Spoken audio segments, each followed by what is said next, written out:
with that being said, we will go ahead and begin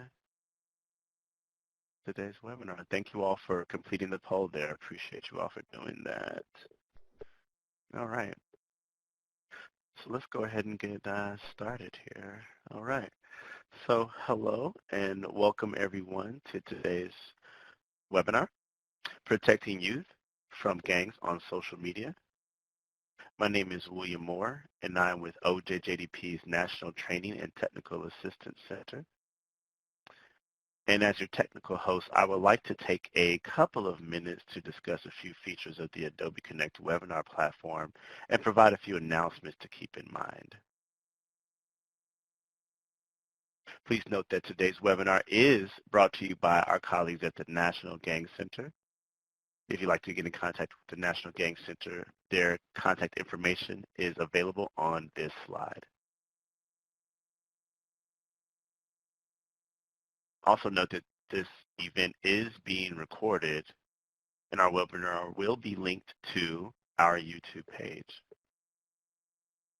You can find past webinar events archived on NTTAC's YouTube page. You can click on the link here. And for any transcript or supporting materials, you can access them by contacting the OJJDP NTTAC Help Desk.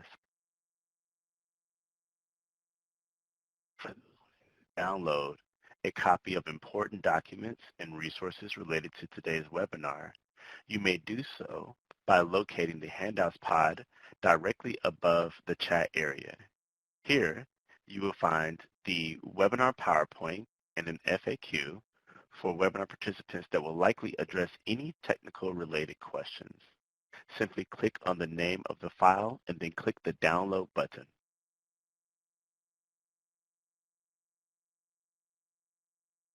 At the end of today's webinar, there will be a Q&A session where presenters will address some of the questions posed during the presentation. Please type your questions into the chat box as they arise.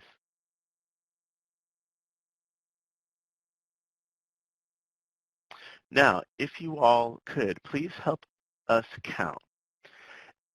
If you're viewing in a group or with a group, please go to the chat window and type in the total number of additional people in the room with you today. If you're viewing by yourself, there's no need to type anything at this time. Again, only those who are viewing in a group, please type in the total number of additional people in the room with you today. If you're viewing alone, there's no need to type anything at this time. And I'll give folks just a couple more seconds to do that. Just type in the total number of additional people in the room with you today. If you're viewing by yourself, no need to type anything at this time.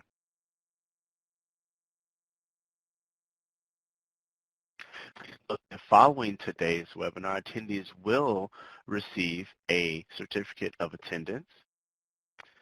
Please note that when you're signed in through Adobe Connect, you will receive an automated feedback email with the certificate of attendance. However, attendees that are joining as a group, you should download in conjunction with the signed-in attendee sheet to the group validation form from the handouts pod. You will complete it and send it to the website here if you would like to receive your certificate if you're joined as a group. Again, if you're joined and you're signed in, you will automatically receive your certificate. For those additional people in the room with you, they will need to provide their information on the validation form so that we can get them a certificate, only for those additional people.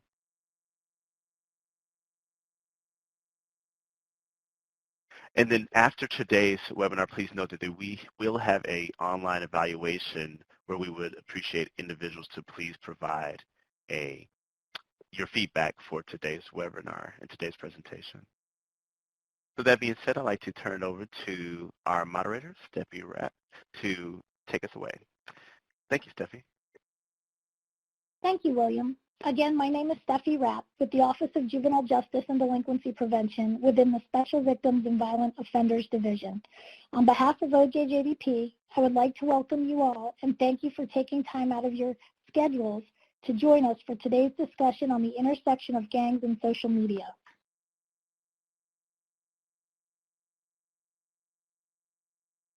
The Office of Juvenile Justice and Delinquency Prevention is a component of the Office of Justice Programs within the U.S. Department of Justice. OJP's program offices include the Bureau of Justice Assistance, the Bureau of Justice Statistics, the National Institute of Justice, the Office for Victims of Crime, OJJDP, and the Office of Sex Offender Sentencing, Monitoring, Apprehending, Registering, and Tracking.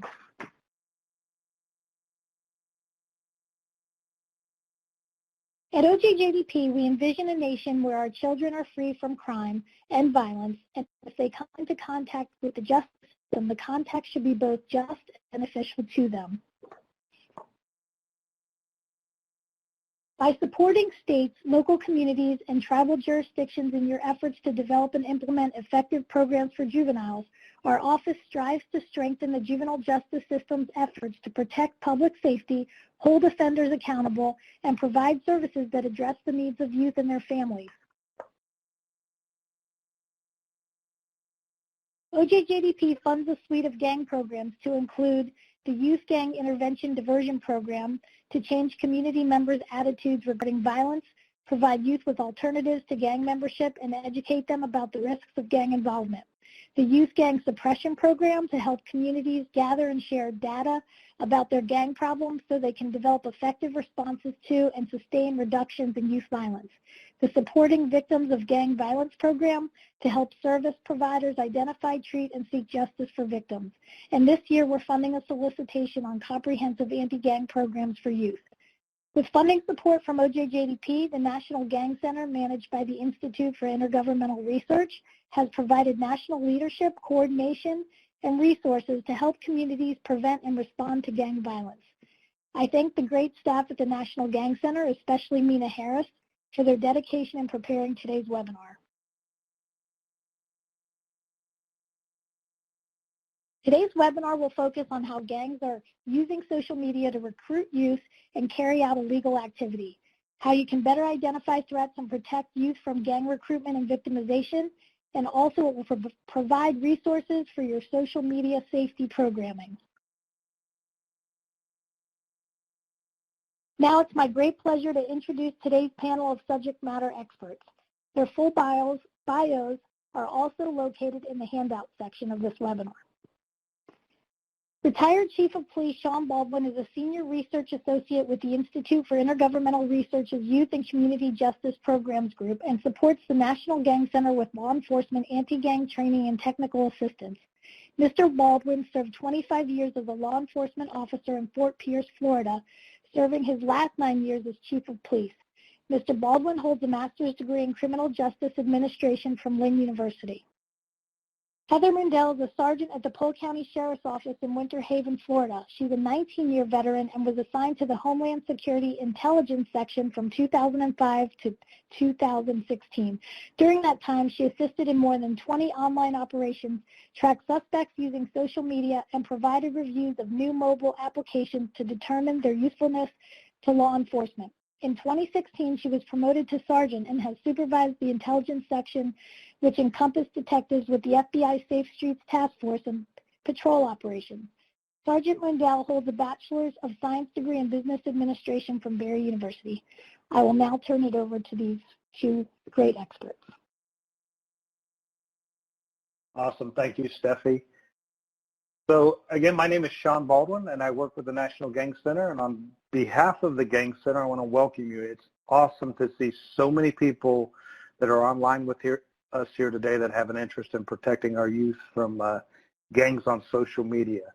Before we get into the actual specific aspects of social media, we thought it might be a good idea to do a brief introduction to gangs and provide some awareness so that participants that aren't necessarily gang experts have some basic understanding on this issue.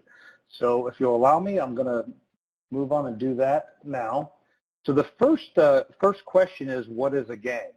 And I want to start by saying what a gang isn't. A gang isn't just a group of kids or youth that are hanging out together. What you have on the screen there is a federal definition.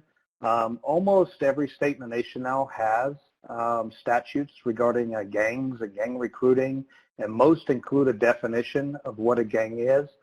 There's some general commonalities across the states, but we ask that you please check your local statutes and regulations, especially if you're doing legal work in this area. But just generally speaking, what you'll see is a gang is a group that has 3 or more members. And when we talk about U Street gangs, generally the ages are 12 to 24.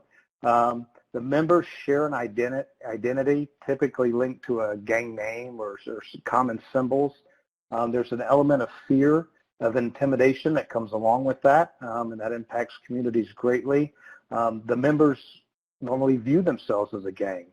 They'll call themselves by a gang name, and they're recognized by other gangs and community members as being a gang.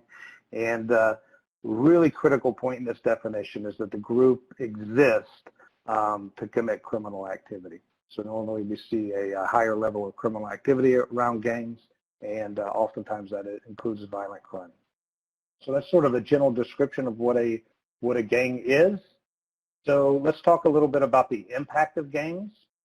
So we know from studies that we have done over the last decade that we have more than 33,000 gangs in the United States, 1.4 million gang members, and we know that the crimes that they're involved in include the traditional crimes are drugs, robbery, theft, those sorts of things.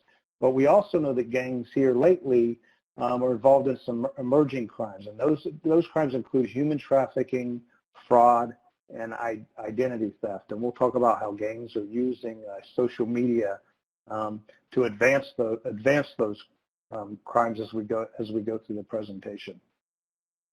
Of course, the other impact of gangs is violent crime.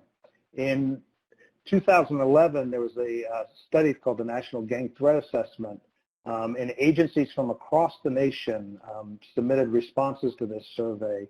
And what we found was that about 48% of violent crime on average for those jurisdictions that responded were committed by gangs or related to gang activity. That is an awful lot of violent crime that's being committed by gangs around our nation.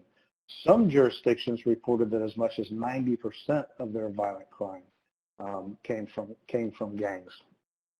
And the thing that's tough to measure but easy to feel if you're a community member or you work in one of these communities is the fear and intimidation that gangs impose on a community. It can actually cripple a community, and I've seen that firsthand. So that's an important impact. I want to talk a little bit about some of the indicators of gang crime so that you know what to look for. So sort of on the left-hand side there, that National Gang Center, those are some of the common names that you are probably more popular across the nation for gang names.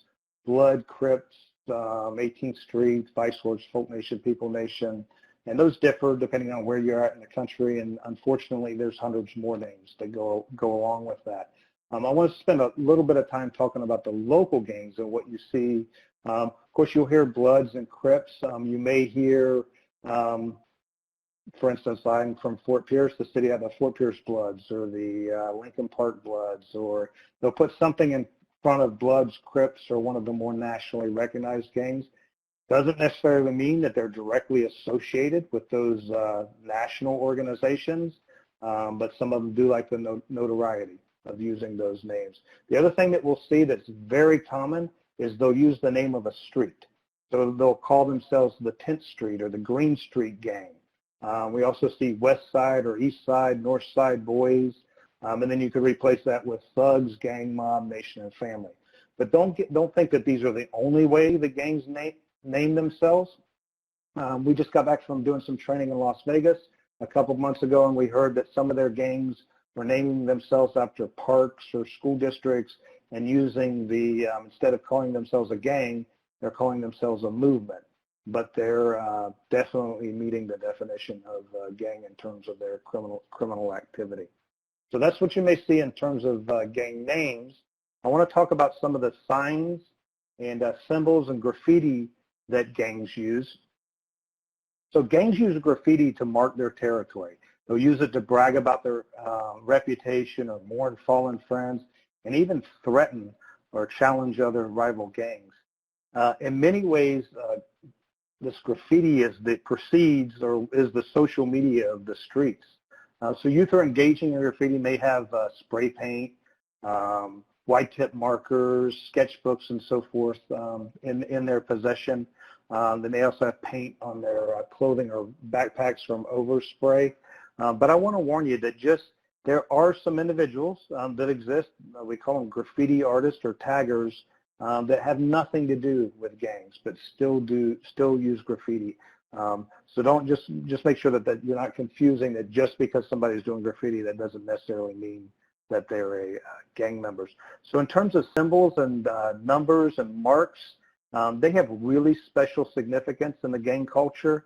Some of the more common symbols, you'll see some of those on your screen there, include stars, either 5 or 6 pointed stars, depending on the name, crowns, pitchforks, either pointing up or pointing down, 3 dots and a triangle, or 4 dots. Sometimes numbers like the number 18 for the 18th Street Gang is significant.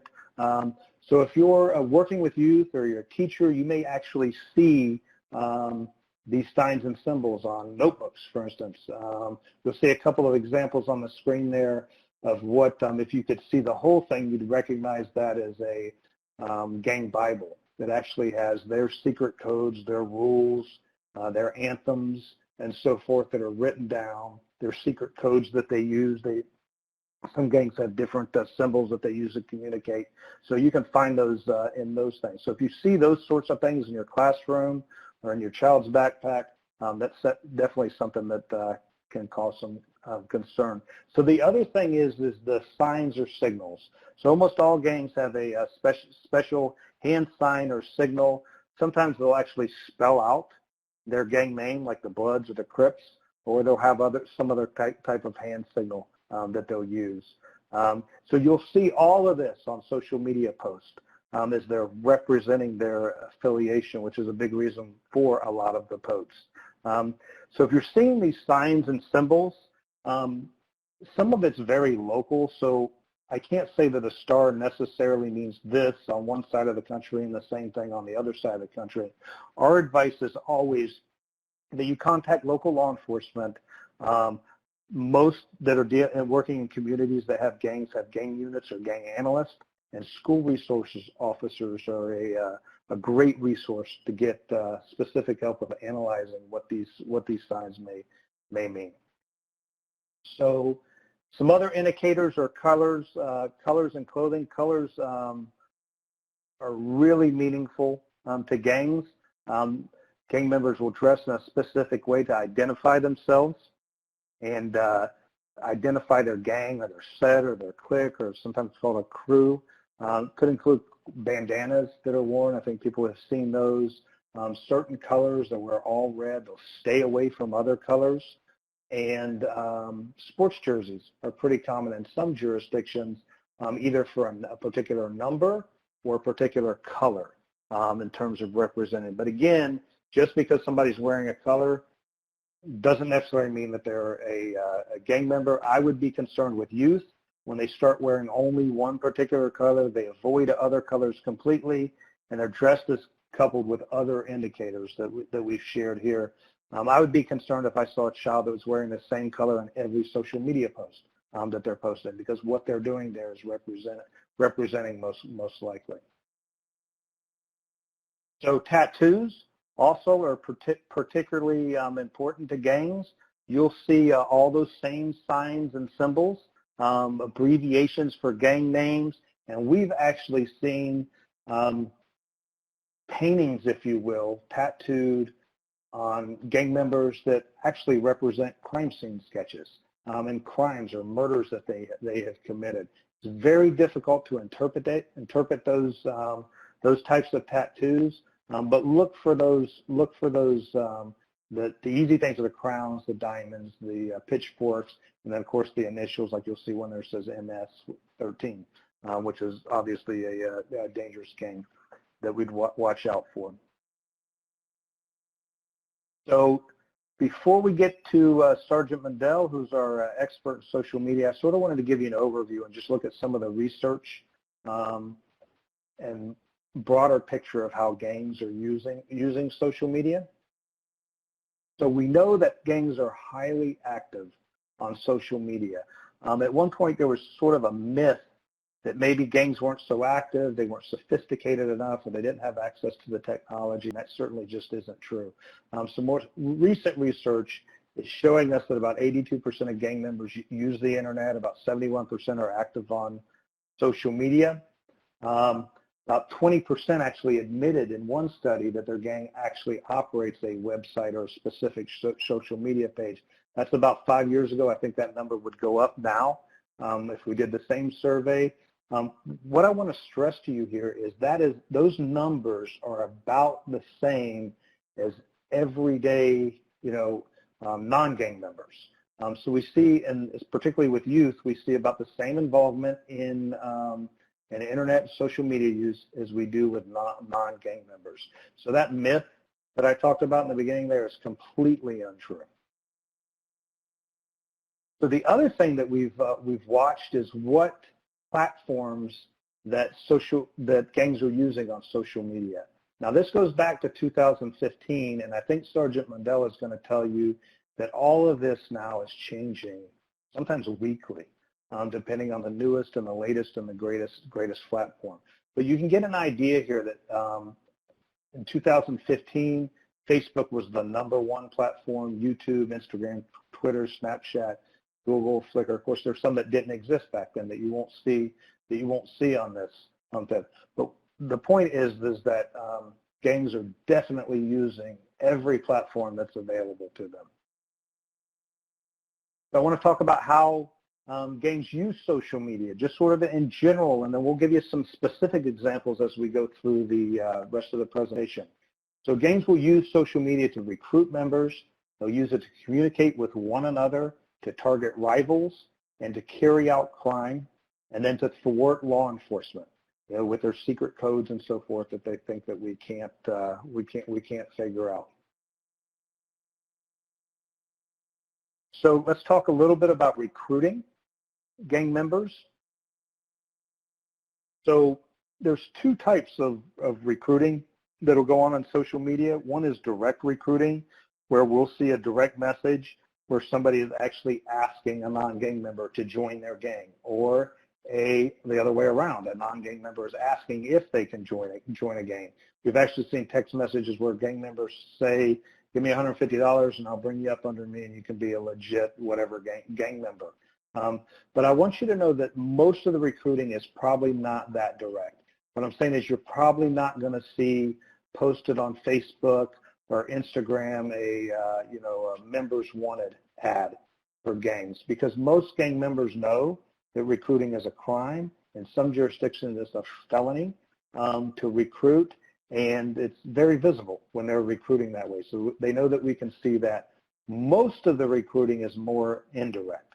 So you'll see the gang videos, the posts, the pictures, the text messaging is all about glorifying the gang life. And what that does is it attracts vulnerable youth to that lifestyle. And that's the most effective recruiting method that gangs have for sure. So and again, when you see the videos from the gang members that are flashing their signs, their colors, they're glorifying the gang life with all the money. They'll commonly flash large sums of money, sex, drugs, and this sort of sense of family or security that vulnerable youth are looking for, and that's the attraction. So when we talk about committing crime, we see on a weekly basis how gangs are using social media to commit crimes. They'll target rivals, they'll boast about their crimes, they'll try to hide communication from law enforcement, and even more recently now, as we're learning more and more about how gangs are involved in human trafficking, sex trafficking, they're using it to lure victims. The reward poster that's posted on here is Nisa Mickens and Kayla Kruved. They actually got into a beef with MS-13, and both were killed, tragically killed, because of a beef that they had and a post that they made online calling out the MS-13 gang. So you can see how dangerous this actually is in real life. So let me talk just a second about recruiting sex trafficking victims.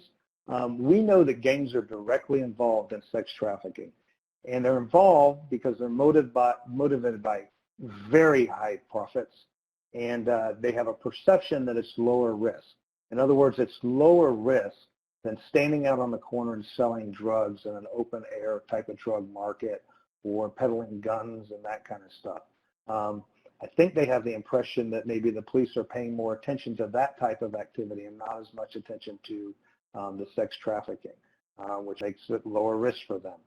So gangs are actively using social media to recruit sex traffic victims, and we know from some studies they have done on this topic specifically that the average age is 14 to 15 years old. Most of the victims are girls. They can be boys, though, and we've seen victims as young as 8 years old. So the social media and gangs, the big threat with media and committing crimes also includes sex trafficking. We want to make sure that's clear, that you're paying attention to, especially with the young ladies that may be involved.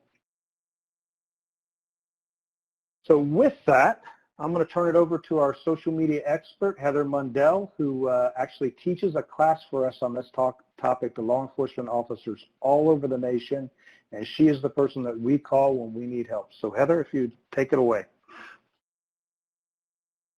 All right, good afternoon, and happy National Social Media Day. I think this is a great day to actually go over this topic involving social media, since today is National Social Media Day. The first platform that I want to go into with you guys is to talk about Facebook. And back in 2015, this was considered the largest social media platform with 2.6 billion monthly users, and ranked, number one for the platform used by gang members. We've seen a big shift in that, as a lot of gang members may call Facebook Fedbook. They believe law enforcement and specifically federal agents use Facebook to monitor their activity. So it's really become, in the past couple of years, a gateway marketing tool that redirects a lot of social media users to other secure chat platforms that they can, talk with, and we'll go over some of those platforms today. There still is a presence on Facebook, as we've all seen with our at-risk youth or our kids, even with gang members. One nationally recognized gang that we've discussed today, the Bloods, have a page with almost 14,000 people following them. In their About Me section, they have a description of themselves as a street gang founded in 1972 in Los Angeles, California, and they list their rivalry with the Crips, and they even have a telephone number available for anyone to call. So this is definitely an example of our brazen gang members having a social media presence even in today. I know one of y'all mentioned a lot of our different questions involving gang members and their usernames on Facebook, and many of them, like Sean said, will have similar names like Montana Gang or Montana, different names going with Montana or whatever their gang name is, and they'll often switch it up. They also do use all the same place for their work employment. One of y'all mentioned the Krusty Krab, but it also can be stores, high-end stores that they'll all use in their usernames, and they commonly change this in the different platforms kind of to go with whatever changes they've made within their gang. Facebook is, with their live stream, gang members have used Facebook and Facebook Live to recruit and boast about criminal activity, often horrific violence. In 2017, Chicago police reported that Facebook Live was used to stream the gang rape of a 15-year-old girl, and 40 people watched the live stream without reporting it to law enforcement. Also around that time in Yonkers, investigators found that gang members were using Facebook Live to brag about slashing rivals, proclaiming territory. They were even posting a video warning fellow gang members to stay off Facebook because it could be used as evidence. And the gang was using private messaging and Messenger to recruit for recruiting purpose and scolding other members, as well as chastising victims for running away and sending locations of victims to possibly shoot at. So definitely within the past 3 years, still showing examples of how gang members are using Facebook across social media to include Facebook. One tool that may be valuable to you for parents, educators, or law enforcement to monitor some social media activity from your at-risk youth or one of your children are Social Searcher. I have one here, PictureMate, and one thing I want to bring up is some of these open source tools that I'm going to go over today, they may be free and open source, but keep in mind that tomorrow they could be non-functioning or bought out from another company or just no longer free in the future. And PictureMate's an example of an extension that you can use on Google Chrome that, you know, within the time that we worked on this project, it's no longer valid. So another source would be ImageEye, another good source for downloading pictures off of someone's Facebook page if you needed that for whatever reason. You were tracking an at-risk youth or a possible victim being exploited for human trafficking, would be to download ImageEye Chrome extension, and this could be very helpful to you in whatever investigation you have. Keep in mind the tools I will be going over, they are free, but always remember, just as a note, that malicious actors can misappropriate correct sites with links and other files that should never be clicked. So just be aware of what you click on, and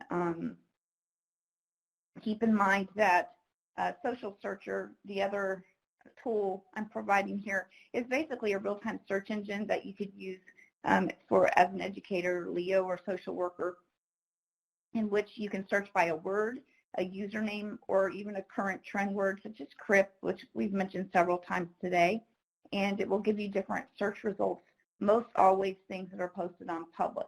You're not usually ever able to see anything someone may have posted on private. So this Social Searcher not only searches Facebook, but also Instagram, LinkedIn, Vimeo, YouTube, and Reddit. So a lot of different tools there that for your disposal. So another really popular social media platform, and this is an American online video sharing platform, would be YouTube. And again, in 2015, this was ranked number 2 most used by gang members. And it also is a site that's number 2 across the nation as the second number 2 site in the country that viewers go online, not just gang members, but everybody in the country, with Facebook being number 4. So still relevant social media platforms, even though it's 5 years later. Gang videos are very popular. Gang fights, feed-ins, rap music, these are still very common that we see today. And we're also seeing them on all these other video social media platforms that we'll be discussing that are more current. But we can't rule out YouTube being number 2. Gang-related videos can receive millions of views, and the one you see here today has close to 5.7 million views, so still very relevant, even though it was posted several years ago. Just to give you an idea, just this month and probably 2 weeks ago, Boston made close to 30 arrests, and many of them prominent rappers in their community and members of the Knob gang, and they were charged with kidnapping, bank fraud, murder, drug trafficking, as well as forcing women into human trafficking and dragging them across state lines. They were very prominent in their areas for their YouTube rap videos, which they used to brag about committing shootings, murders, threaten law enforcement, and other crimes. In one video, they actually threatened to shoot the rival gang, and they filmed the video in the rival's turf just to disrespect them. They also simulated executing a rival gang member and lit their clothing on fire. So some of these gang members committed these brazen crimes while wearing ankle bracelets for state charges they had just got out on. So they have just been recently charged federally. Approximately 25 guns were recovered, and they glamorized shooting at police, and they even at the end of their videos provided their Instagram handles so that people after watching the videos could then go on Instagram and follow them. They had close to 200,000 views on the video they just posted in April. To give you an idea, it's not something that occurred, back in 2015 or 2009. It's still occurring today, and gang members obviously are still using this platform to do so. YouTube can basically be looked at as a library for gang-related videos in some situations. These videos are used to definitely boast about gang life and can be used as effective recruiting campaigns for at-risk youth, and we all need to keep that in mind. Blood Walk has 6.2 million views, and these other Blood vs. Crip rappers and Crip vs. Blood fights are still, climbing in use.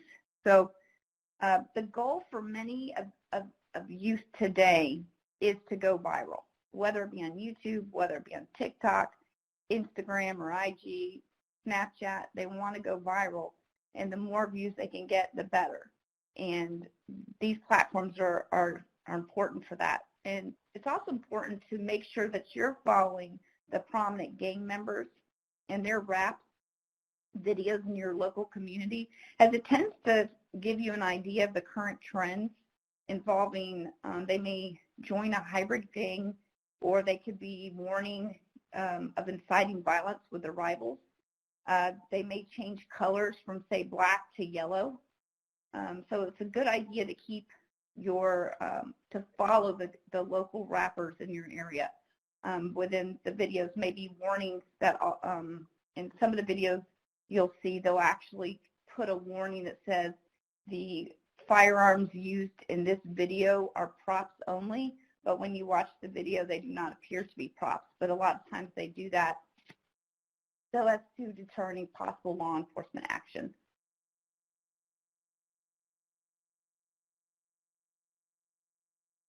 So you can also find tutorial videos for games like Grand Theft Auto.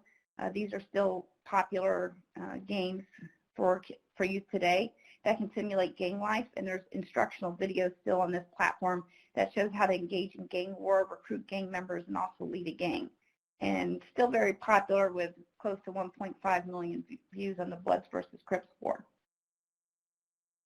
Some online tools that may be helpful when downloading a video. So say that you want to download it, you have an at-risk youth and he's involved in a video that maybe you want to download.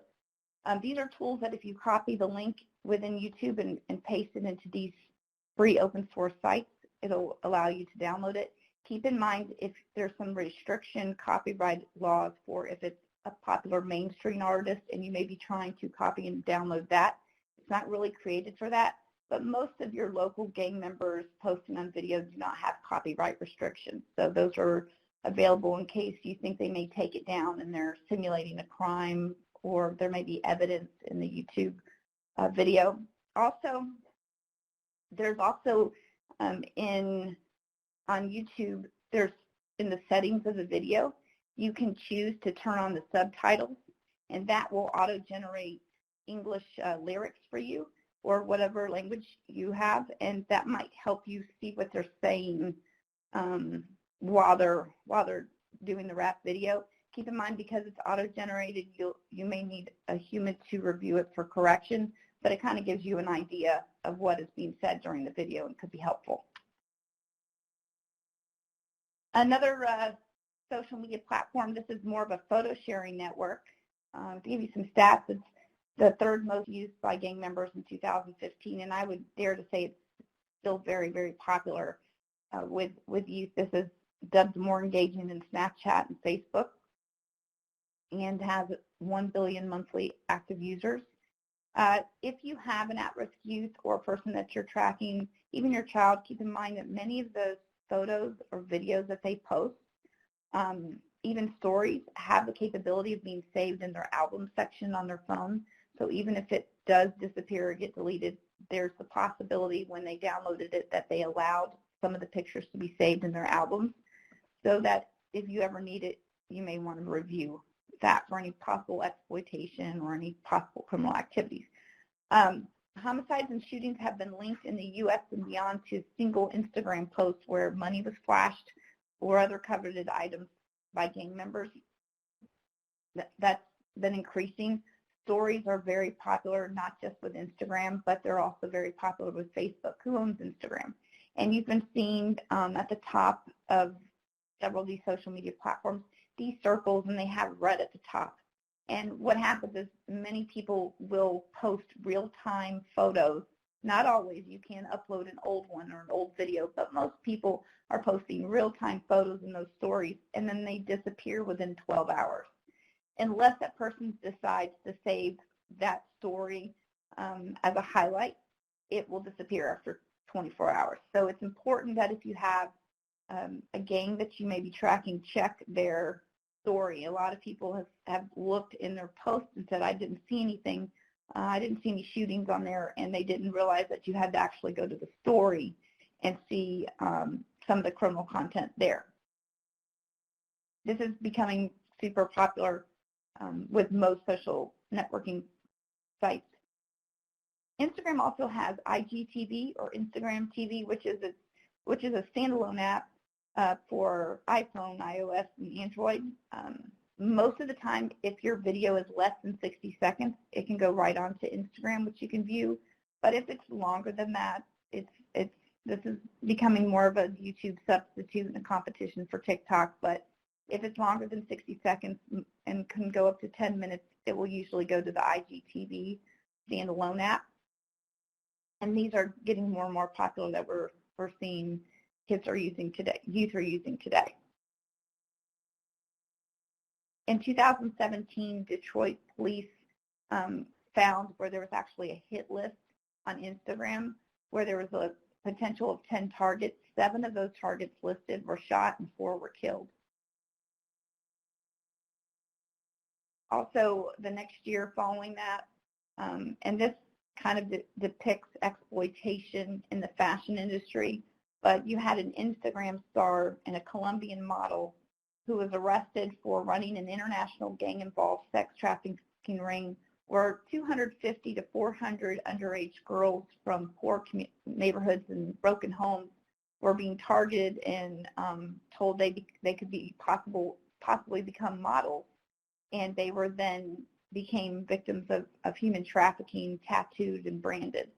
So in this case, you have a social media, you have a Instagram star using her social media presence as a marketing tool and then exploiting youth because of that. Definitely something we want to be aware of within the fashion industry and beyond for this type of activity. Some tips for Instagram, and this also goes for Facebook too, and this is really important if you're tracking on an at-risk youth or you have maybe a missing child that you think is maybe running with a gang on the weekends or what have you. If you see a green dot next to their name, many times that means they are online. And of course, someone else could have their phone, but keep in mind if you believe they're a victim of exploitation or they want to hurt themselves, there is the possibility that law enforcement could then request a subpoena for a quick location if we believe the juvenile is at risk. And all social media platforms assist law enforcement with child exploitation, human trafficking, and that type of thing. Also, you're able to, if you have a certain youth you're risk, or even your child that you're trying to keep track of, there's a way that you can turn on their post notifications and story notifications so that anytime they post, it sends you a notification, or the notification sits there when you open your Instagram. So you can kind of keep track of them and make sure that they're okay and that they're staying safe. Some free tools. Here's another example of what I was telling you where open source tools or free open source tools change often. It was Gram User. That was, it is now called Gram Find, F-I-N-D. But with this tool, it's actually an Instagram search engine. And if you were to put a username of an Instagram username there, you could find, if it's on public, their top hashtags, their top user tags, their most liked photo, and their most commented photo. And why top hashtags would be important is maybe they're using some different hashtags for gang use or maybe other members, and so you can do a little bit more in-depth detailed research on that gang. So keep in mind it's no longer Gram User, but it's Gram Find, and that's changed again within this, working on this project. IG Stories for Instagram and these other tools on the left-hand side are more Chrome extensions that you can download off Google. They're also free, and they just assist you if you're trying to do a lot of this on the desktop versus on your phone. This makes it easier to view, download, and kind of look at the different photos from a desktop or a laptop versus a cell phone. Also, if you have a Facebook matched with Instagram, if your target or if your at-risk youth does decide to go on Instagram and they may have a complete different name than Facebook, it will notify you potentially that, hey, your friend on Facebook, their username is this, and they just joined Instagram. And that might be helpful because they may also use that same username for Discord or Twitch or Snapchat or other platforms, Yubo, and it kind of gives you an idea of where you may find them online if you're trying to keep them safe. Believe it or not, Twitter, it's been around for a very long time, and it's still pretty relevant. In the past couple months, it's really improved in its use, to track news and different ways that people have been using it. But in 2015, it was the fourth most used by gang members, and known for its tweets. They actually brought hashtags to the map. So we all use hashtags a lot due to Twitter, and you can also attach photos and short videos. They are a microblogging and social network service and still pretty popular. In a study of a murdered female gang leader, once they went through a lot of the tweets of the investigation, they found that gangs are using Twitter to threaten and taunt rivals, to include the police. They also use it to posture and campaign for respect, to carry out violence, and then to mark presence in their territory. So still a relevant site for gang members that we don't want to rule out, and that we kind of want to have an idea of its use. And there are also a few examples of Twitter being used in feuds, threats, and ultimately violence. Was in New York, gangs were using Twitter to trash talk each other and plan fights as far back dating to 2009. And in Chicago, rappers and gang members were feuding on Twitter right before one of them was shot and killed. So still a site to keep in mind. A good tool to use for Twitter, one of them could be UZRX. This is an internet search on a topic or a person using this site. You can also search LinkedIn and MySpace and Instagram, but that tool on the left is still a working tool. And then on the right, you have the capability. We'll just continue to use the word crypt. But if you wanted to search for users on Twitter talking about crypts or bloods, and then you could put your location near this place. It could be Milwaukee or Tampa or New York City, Las Vegas, and then you do a quick search. That's all done within Twitter, and you'll kind of get a taste of what the community, your community, is talking about, what relevant content is being said about bloods and crypts. Could be news, and maybe it's different posts or YouTube accounts that are tagged or flagged with those hashtags. But it's a good way to keep an eye on your thumb on the pulse of what's being talked about with those things. There's other Twitter tools that there's plenty of them out there that allow for analytics to be done, spatialization to show all the different friends they talk to on Twitter, how often they talk to them, and the most used hashtags. There's also Excel spreadsheets, an open source tool that will put all their friends in a nice Excel spreadsheet out for you, so you can kind of keep track of who all they're talking to, and look to see if you're seeing a theme gang name between all their friends. And that there's lots of open tools that are available for Twitter. Snapchat is really, really popular, more of a newer site for gang members. It's not really listed so much as the top 5, but I think now it probably is used more than what we may think so. But Snapchat allows users to share their photos and videos, and to Snapchat, their idea was that posts should be temporary and disappear, and kind of like a daily diary written in disappearing ink. That's kind of what the idea of Snapchat is. And so most of the time when you post a picture on Snapchat, you can choose from 1 to 10 seconds. Once the user looks at it, it disappears, and it appears more secure to people. If you were to screenshot Snapchat, it would notify the user that you screenshotted. Same thing goes for stories, and Snapchat kind of brought stories to the map, that if you do look at someone's story, that person can see that you looked at their story. That goes for Facebook and Instagram as well. It just always shows that you looked at their story and who looks and who doesn't. So definitely things to keep in mind if you were, say, doing an investigation, or you may not want the person to know that you saw, but just to know that that's out there. There's 210 million active users in 2019 on Snapchat. Believe it or not, there's a thing called Snapscore that is kind of relevant, and what it is, and Snapchat doesn't give us all the ideas of where it comes from. You get a point for this and a point for that, but it's basically how many snaps you receive and send. And many times you'll have someone, to give you an example, I've been on since 2013, and my score is about 45,000. And that's many years, and that's sending and receiving, and I'm not that active. However, if you have someone who is claiming they're not very active on Snapchat, but when you go to their settings, you can see where they have 450,000 as a score. It shows their activity level of how often they're going on Snap and sending and receiving.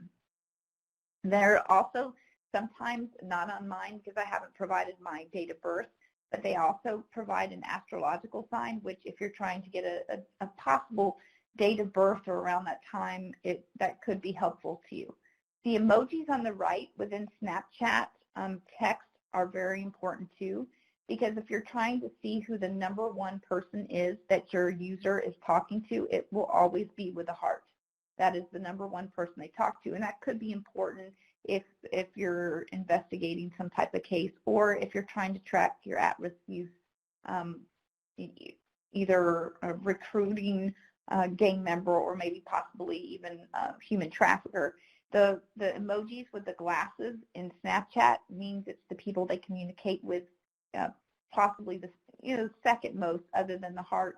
And then if you have an emoji with a grimacing face, that means that the person you're talking to and the person they're talking to are both the #1 people they're talking to, which could indicate some kind of issue or rival in the future. So just to kind of keep an idea, and the definitions for these emojis will be on the PowerPoint for your perusal.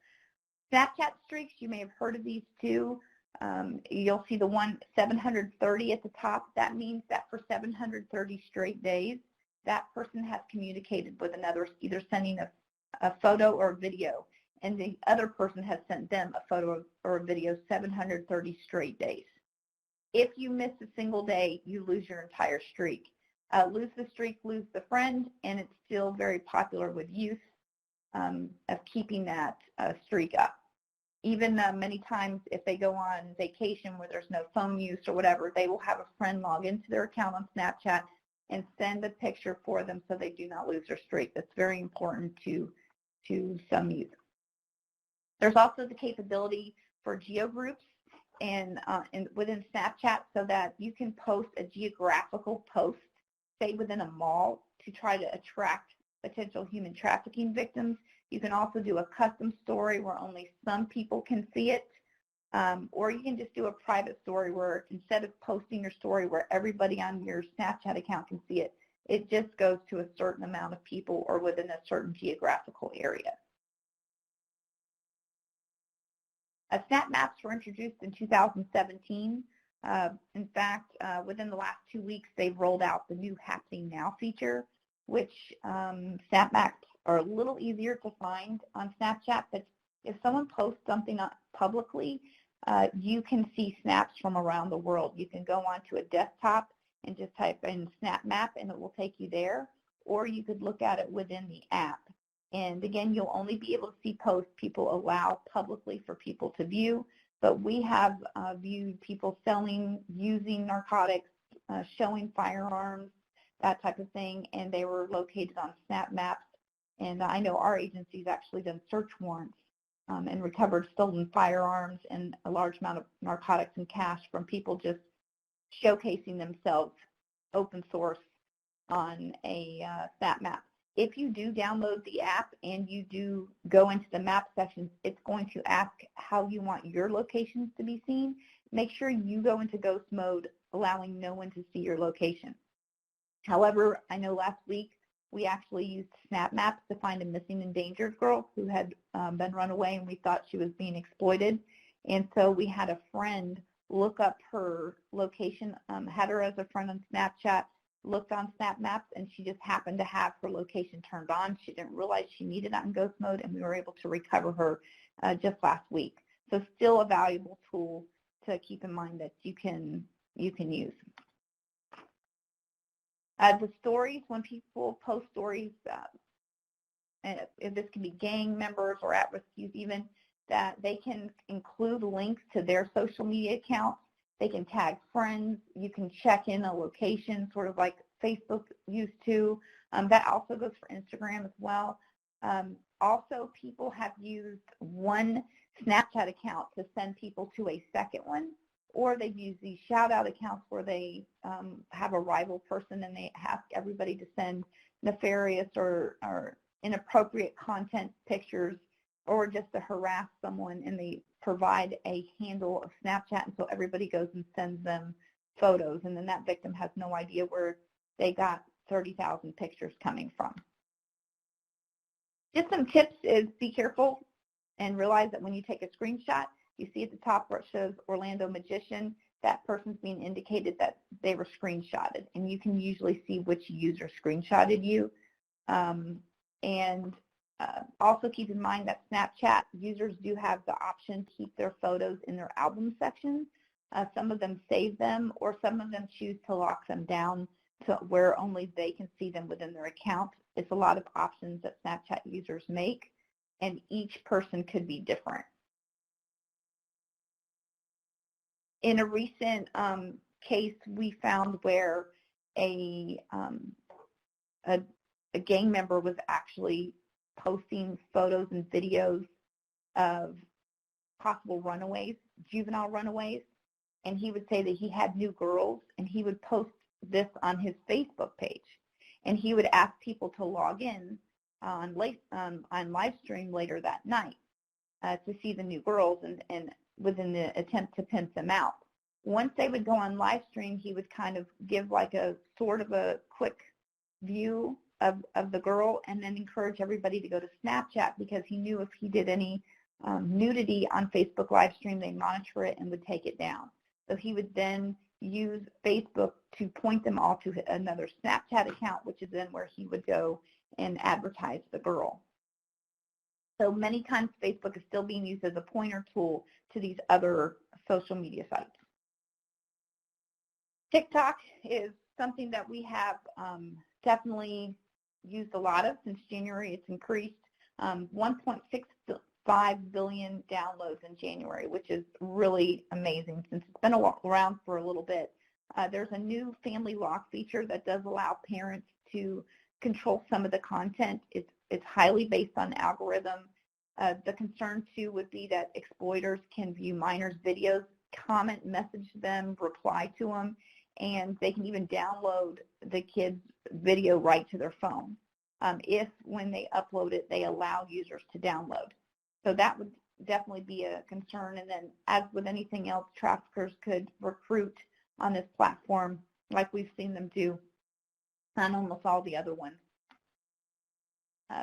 Definitely been seen on TikTok gang signs and symbols where there's a marketing opportunity. You'll see gang members will go to that and look for different at-risk youth to target, to recruit, and also to commit viral crimes and see if they can get lots of views. The point of TikTok is definitely to go viral and to get as many views as possible. So you won't always, as a gang member, want to have your profile locked down. You want lots of views.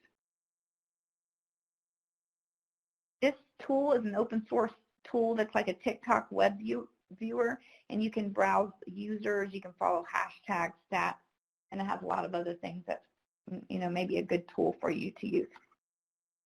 Houseparty, as we've seen with Zoom and so many other applications that have just in the past couple months just shot to the top, is these are video chats, super popular with adults and youth alike, where they're notified when the person comes in, and it's like a house party online.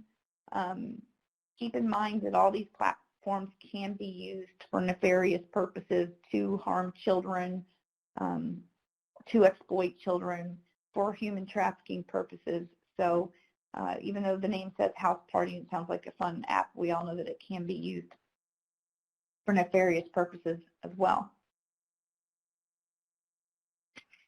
WhatsApp is a more encrypted and secure platform. After you send a message, it disappears. A lot of people feel more comfortable with using this application instead of a text message where it would stay in your phone, whereas this would be not only encrypted end-to-end, but has the possibility of disappearing. Another great feature which gang members would want to use it is you can contact people or call all across the world. So if you have contacts in these other countries or you're moving people or what have you, this is something that most law enforcement, they would believe, would not be able to monitor, and they would feel a lot more comfortable using this platform to do so. Gaming apps still really popular. We've seen robberies from gaming apps where people are on Twitch live streaming, Steam, Discord, playing Call of Duty or whatever multiplayer game, and they may post an item for sale or speak of an item for sale. We've seen different robberies. We've seen children exploited on these accounts. You are able to DM or direct message while playing these games and talk live. So we have seen across the country where definitely gang members, and I can also say for myself, while playing Call of Duty, I have heard over the years recruiting on some of these Call of Duty and different PlayStation sites asking for members if they want to join their gangs. When you log into a lot of these gaming systems, they're looking for users nearby, which you may very well be talking to members that are recruiting within a very close proximity of where you're at. Mobile payment apps and platforms and devices. Many times that some gang members also for human trafficking may feel more comfortable using these types of apps of Venmo, PayPal, Cash Apps, and Zelle, or even Snapcash, stuff like that, which I don't know if that's being used anymore, but it was for a while. Definitely Google Cash and Apple Pay. But they may use these accounts to pay for some of their services that they have, or for data breaches that they get off data breaches to commit fraud, or to pay for other nefarious activities. So be aware that sometimes they open these frivolous businesses just to obtain like the Square, and then they can swipe it for purposes that can be used for sexual exploitation and the like. Mm-hmm. Believe it or not, online auctions and classified sites are still relevant. That people are still using ad websites, Letgo, Craigslist, to sell their items. Many people will go on there to sell like dogs and cats, but there's also tons of robberies that we've seen across the country that turn into homicides, shootings, and gang members have targeted people selling a large amount of tennis shoes or what have you, an item that's maybe hard to find, and then set them up for a robbery, homicide. And those continue to be issues that law enforcement respond to, or some of your kids could get caught up in, so you want to make sure that you warn them about that. Even though Backpage is gone, if you go to the website, it's been shut down. Keep in mind that there's still several websites that are very similar that are being used across the country to traffic, that can be used by gangs to traffic women. So you want to be aware that that is not done and over with. In fact, it's still definitely a problem worldwide. Dating apps, there's tons and tons of dating apps. It seems like every time you turn around, a new one is being developed. Even Facebook has a dating app, and many times on these apps, you know, at-risk youth or others can be promised acting jobs or lessons and then forced into some type of slavery or human trafficking. False advertisements with job and salary information where they're forced in enslaved and forced labor. And Yubo is a really popular one right now that a lot of people haven't heard of. And it's not a specific dating site. It's more of a social networking site where you can find people with common interests, but I know myself, I've actually worked a case where people met on Yubo from different states and went and met up with each other. So definitely a site that's growing in popularity that can be used for dating, and it was then later used, once they met on the site, they then decided to do some crimes together. So some sites to be aware of. Just some recommendations for keeping our youth safe online. We'll start with identifying some threats, but when you see a sudden change of behavior, maybe defiance before they've been having good grades, all of a sudden they're lashing out. Maybe they're on their phone or their tablet or their computer. Use has spiked. You want to monitor, remember on iOS or iPhone, there's actually a weekly screen time that you can look at their averages, and it will also indicate possible increases. You can also set on the phone features that after 40 minutes or 60 minutes on a certain social networking site, that's no longer allowed because the time's been allotted for that. Also, some indicators might be an at-risk youth running away on the weekends and ending up going, here in Florida, they may go to Miami and do house parties or VIP parties, and then they're back to school the next following Monday. Those are some things you want to be aware of. Definitely when you're recovering missing and endangered or missing runaways, asking some questions about human trafficking to make sure that they weren't a victim of that while they were missing and endangered. Sometimes we miss asking those questions. And then has the child received a new phone or a microphone or some kind of spyware, a credit card or phone card, sex toys, cameras, hotel cards, e-cards, a new tattoo, sexy clothing, they just got their nails or hair massage done, or they're using someone's Netflix or Disney. Those are all some things that you just may want to kind of keep an eye on, or there may be no signs at all. Parents should definitely connect to your children's social media accounts. I don't care even if it's Roblox, and just make sure that you know who they're communicating with and get an idea. You don't have to actually know how to build the engine, but how to turn the car on. I think it's best practice for our children to make sure that you know at least what they're on and how it operates. Look for hand signs that may be consistent with gang activity, and then, as Sean was telling us earlier, if they're wearing all one color for a long period of time, that could indicate some concern, and especially when they're posting those same colors on social media. Review their online habits using those parent tracking systems, which I kind of went over with you, and then review their privacy settings on gaming platforms. Just because they're playing some of these really popular games online doesn't mean that they need to have the volume turned on, and there are ways on a lot of these games that the kids are playing, such as Fortnite, where you can turn off hearing what all these other people are saying, so they don't have to hear the gang recruitment or what other people online are saying that may be inappropriate for them. Be aware of bruising, indicating a beat-in. Be aware of, like I said before, their weekend trips. Check their mobile phone for photos that they may be taken. Remember, especially, and I know for iOS, there's a hidden section within albums. They may be hiding some of their photos there, so you can check there. And look for any suspicious drawings or posts that could indicate gang involvement. Be aware of friends with thousands of followers. So if you have a child or at-risk youth that has thousands of users or friends, that could be a concern. Not always, but definitely something to keep in mind. And that concludes my portion.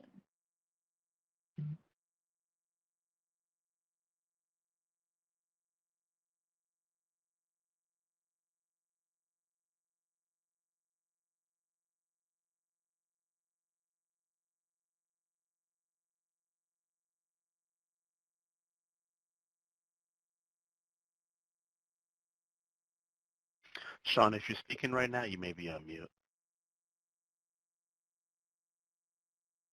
Thank you, Will. I had a little technical difficulty there for a second. So let me go. So with all of that information, now you're wondering what you can do, how you can help youth in your community. through these issues, and we want to give some resources and some tools that you can actually use. The first of those resources is the National Center for Missing and Exploited Children, which is the authority in helping law enforcement with missing children cases and also child exploitation. Here's a screen from their tip line that you can report any kind of child exploitation to them, and they are relentless in their follow-up and make sure that the right people get that information and can do the right thing with it. Also from the National Center for Missing and Exploited Children is the NetSmarts program. And if you will just type, there's a link here, but if you just go to missingkids.org or type in your web browser NetSmarts, it's going to take you to their NetSmarts resources. I'm going to tell you there's information here for every single person that is online here, whether you're a parent, a law enforcement officer, just somebody from the community that's interested, educators.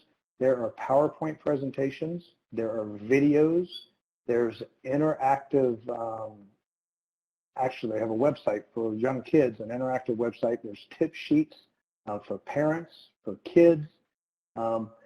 This is an incredible resource if you want to do an online safety program for kids or an awareness program in your community. I would say go to NetSmarts. Everything that you need is there, and it's a great resource.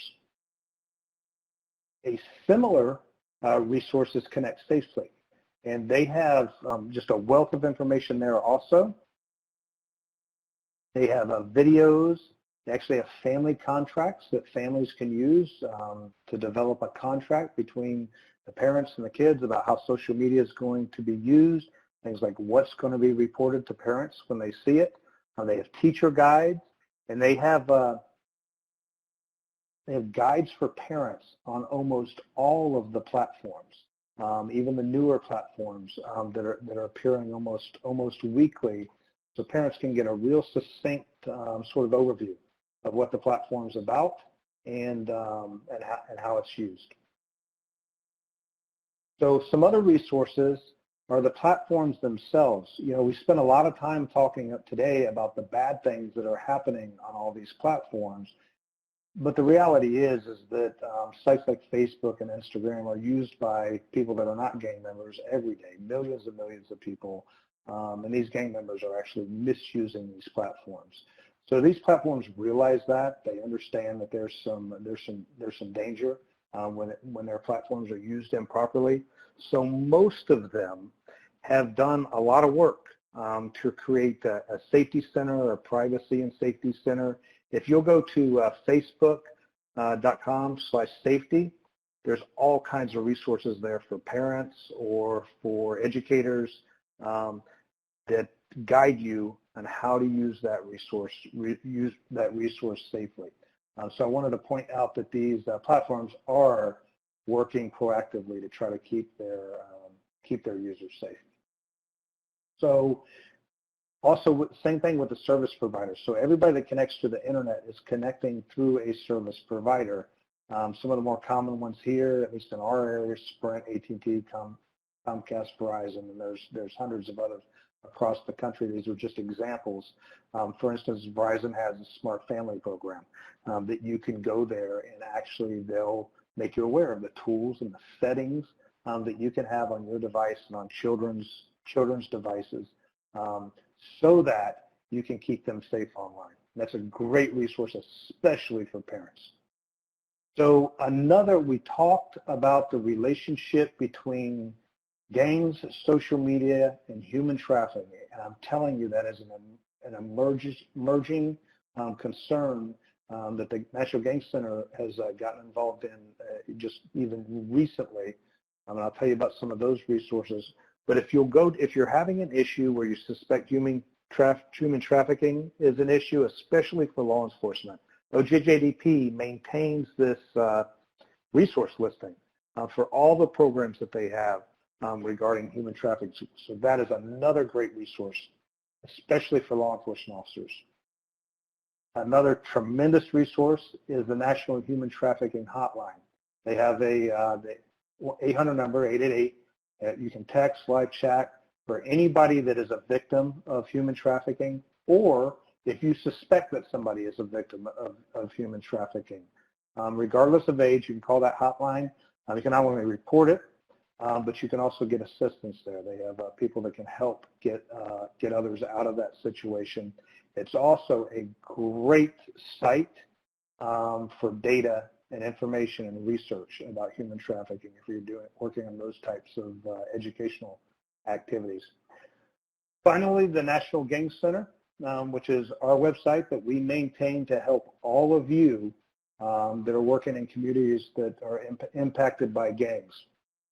There are tools here for law enforcement. There's tools here for parents, educators, researchers, anybody that has an interest in helping their community deal with issues with gangs. So I encourage everybody online to go to the National Gang Center website and just dig around. There is a wealth of information, including a library of publications, research that has been done, and you'll see here on the right side of the screen here, that's actually a video that we have about why youth join gangs, which is extremely useful. I'll talk about that more in just a second. There is a great guide for parents. It's called The Parent's Guide to Gangs from the National Gang Center. That resource is actually in the handout posting. So I thank NTTAC's group for putting that there.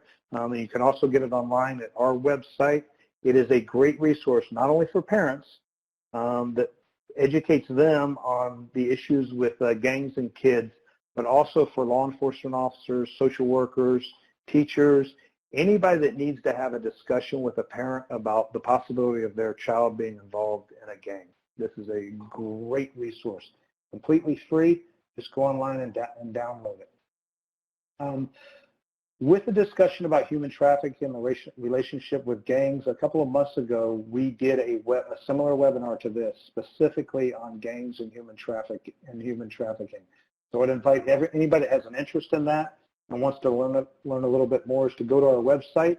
Just search for the Gangs and Human Trafficking webinar. You'll be taken to our library where there's a link to the recording that NTTAC did on that issue. So finally, here's our contact information for the National Gang Center, and it's really easy to find. In any browser, if you type in National Gang Center, it'll be the first listing that comes up in the hit list. You can go there. There's contact us information there. The general email is information@nationalgangcenter.gov.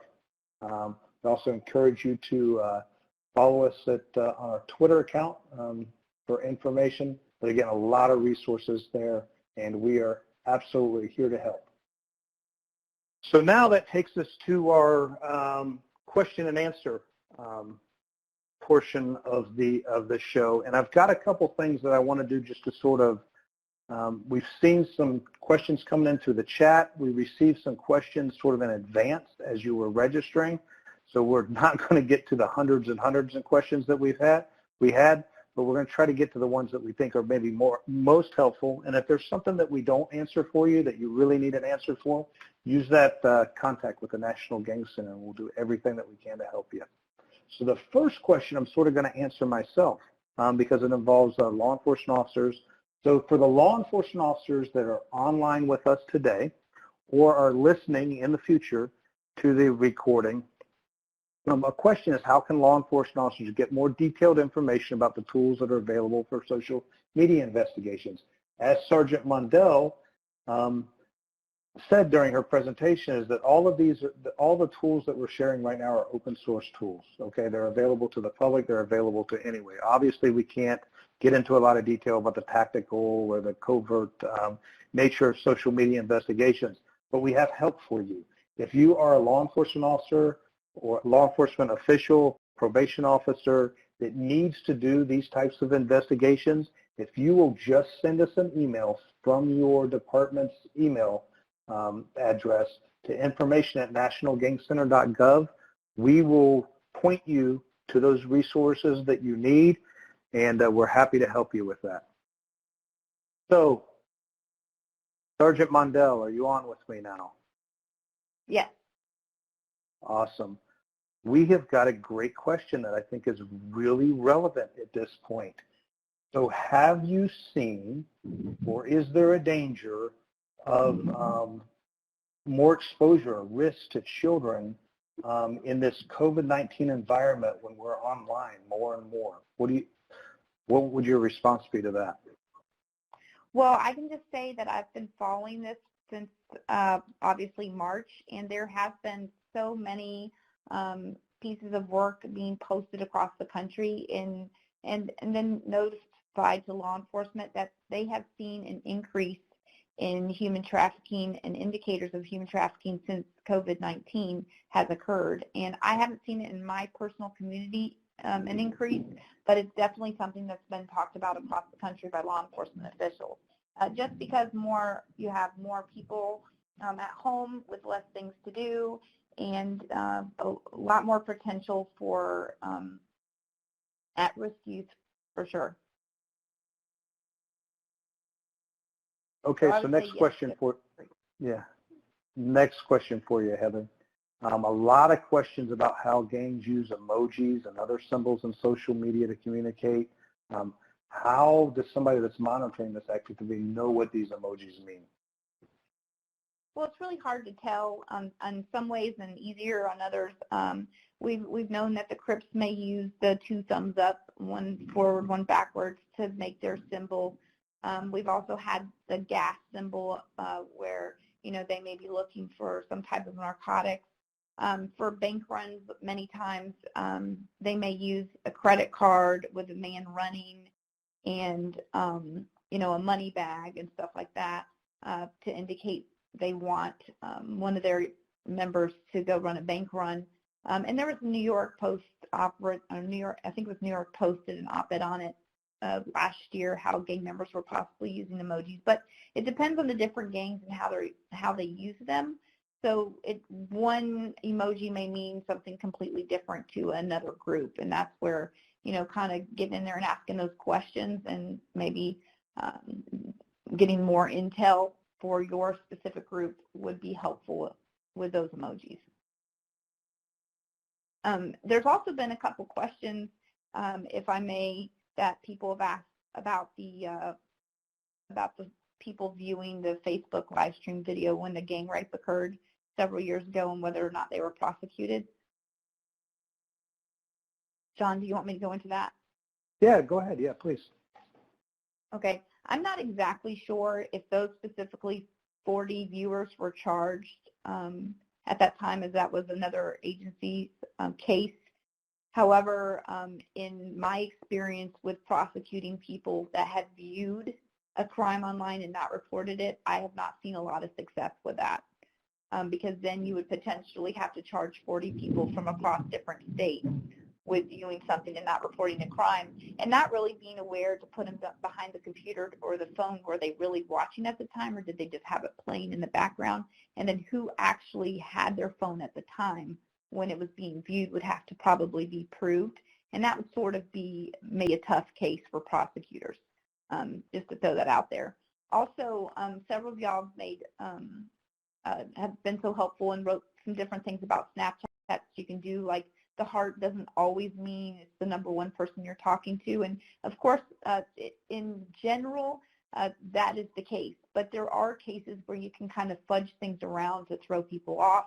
But in general, most of the time, that's what these emojis mean on Snapchat. But again, there's always room for error. Even on Instagram, we spoke about how you can be, anytime you look at a story, it will show your name. But there's ways that you can pause the video, hit pause, and then go back, and then you saw it, but you didn't see all of it, so it may not post about it. So keep in mind, these are general. I'm not going to get into intel type things or investigative uses that law enforcement may use all the time to do some of these things, if they do, for investigative purposes. And not only them, it's on the internet how you can view stories and not watch it all the way. But common practice is people will view a video and you can kind of see the different users that are out there. You also mentioned Cash App and Amazon gift cards. You're right, those are really used a lot, especially within human trafficking as payment systems, and those are very popular as well. I think, unless you have other questions for me, those were the ones I saw right off. Yeah, we've got lots of questions here. Let me give you a break here, and I'll take a couple of them. So some people have asked about criminal offenses for gang recruiting online, and are these actually prosecuted? So that's that's actually going to be probably a state violation, a state statute violation. Most states now have a statute or a law that prohibits any kind of recruiting, whether it's online or not. And there's various penalties ranging from misdemeanors to felonies. It depends on the age of the child that's being recruited or whether there was violence involved and those types of things. But yes, there are absolutely jurisdictions that are prosecuting people for recruiting gang members, whether it's online or not. So there's several examples of that. I wanted to address a sort of a bigger question here. A few people have asked what triggers young people to become a gang member, or which kids are at highest risk of joining a gang. So I mentioned in the resources that the National Gang Center has a great video on our website, Why Youth Join Gangs. And I really recommend that anybody that's working with youth in communities that are impacted by gangs watch this video. It goes into great depth about the factors that can indicate risk of gang involvement and all the science behind that. But the short answer is that there are risk factors within several domains of a child's life that tend to push or pull youth into gang affiliation. For example, in the individual domain, and that's the individual, the youth, there are risk factors like problem behaviors or antisocial beliefs that could be indicators of gang affiliation. In the family domain, there's risk factors like poverty and abuse. In the school domain, one of the big risk factors is academic failure, including truancy and that type of stuff. And then within the peer group, which some of us think is maybe the most dominant domain, there are risk factors like weak social ties or having friends that are already gang affiliated. And then there's also the community domain with risk factors like the presence of crime, disorder, and obviously gangs. So children that are exposed to more of these risk factors and less of the opposite of that, which would be protective factors, are more likely to join gangs in general. Although there is no one single indicator, and not each of those indicators applies in every case, because we are human beings with our own personalities and our own circumstances. So maybe to simplify that even more, I would say that youth are growing up in neighborhoods that are deeply impacted by gangs, that don't have strong, healthy peer, family, and educational support systems, are at the highest risk of gang affiliation. Remember that these youth are trying to fill basic human needs in their lives, and often it's issues of safety and security. And the gangs will promise to fill this role. Of course, we all know they don't live up to that promise. So that'd be sort of the short answer. But again, I would direct everybody to that video. It's an awesome resource, and most cases it'll be informational. In a lot of cases it'll be transformational. It'll change the way you design programs that are intended to help kids through these issues. So Heather, back to you for a couple questions. If a teacher, parent, or social worker sees signs of gang membership, who do they turn to? Who do they speak to? What's the best resource for them at a local level? Definitely, there's school resource is one. Sometimes there's other units within law enforcement that are out there just to help. Like my agency has a grip unit, so they actually work with getting to the kid before they even, just at the beginning thought of being a gang member. They get there and try to intervene and get them involved in programs. Social workers definitely, and there's a lot of different programs out there that, with some of the material that y'all submitted, and parents too, letting the parents know what's going on. There's some parents that may be more involved than others, but it's a lot of grandparents we see, they don't know about all these features and tools online, so they don't know what to look for. So just kind of like pointing that information out to some of their guardians would also be helpful. Right. And we like to refer people to their local law enforcement, the gang units, especially the school resource officers. It's a great resource if you have access to that in your community. Heather, just real quickly, we got less than a minute here. So people are asking, is there a way to obtain the actual locations of posts or the real user's name? Like, say that one again, I'm sorry. So is there a way to obtain the location where the post came from or the user's real name? There are ways law enforcement can use for subpoena if we have probable cause or if we have exigent circumstances. So there have been cases where there's been a missing juvenile that we've believed that they were maybe a threat to themselves or others. And so we got with Snapchat or even Kik or whatever account, and we requested an exigent subpoena because we believe them to be exploited or in harm's way.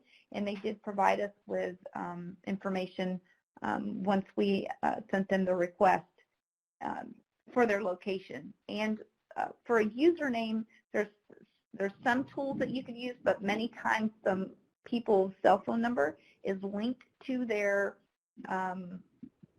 username. So sometimes when you download the app and if you have that phone number in your contact, it may ask you if you would like to link the two, and sometimes does provide a username, not a location in that manner.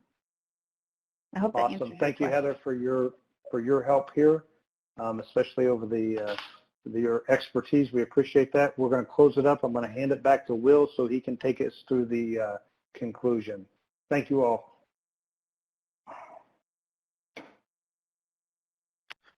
All right, great.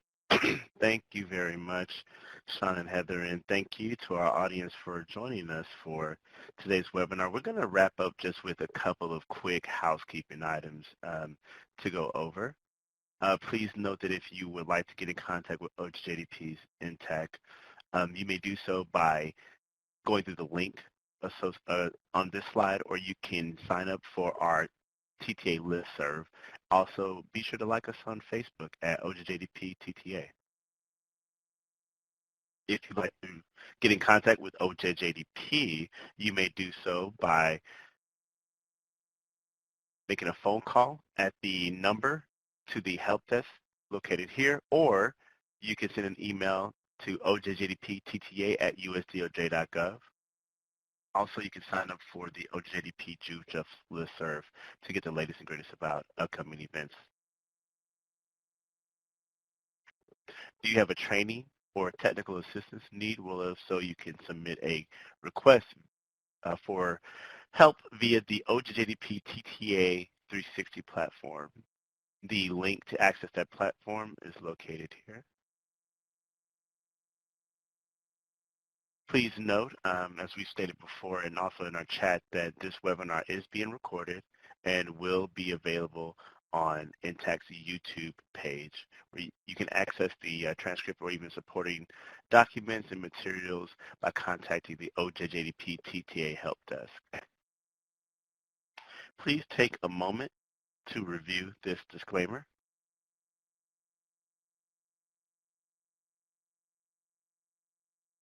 Uh-oh. Let me go back, sorry. And then also, as a reminder, please note that we do have a survey for you all to complete that will provide valuable feedback around today's presentation. Please join us for these upcoming webinar events. We have several coming up in July, which including one with our colleagues at Innocent Justice Foundation and another with the National District Attorneys Association. And then we have additional Innocent Justice Foundation webinars coming up in July as well. These links are indeed live, so you may click on them to register, or you can click the Learn More button to learn more. And then we have, again, additional webinars coming up for July with our colleagues with the Association of Prosecuting Attorneys. And before we wrap up, I do want to switch back over to a quick poll question for those remaining. If you could, please provide the following information. How do you plan to apply the information from this webinar in your work? Notice that there are multiple options that you have here where you can go in and you can actually select. So feel free to select multiple options here, but please let us know, how do you plan to apply the information from this webinar in your work? And I'll leave this up for just a couple of more seconds for folks. Nonetheless, thank you all very much for attending today's webinar. Have a great afternoon. Goodbye.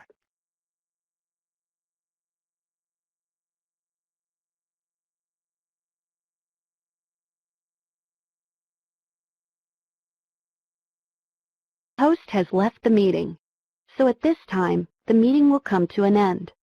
Thank you and goodbye.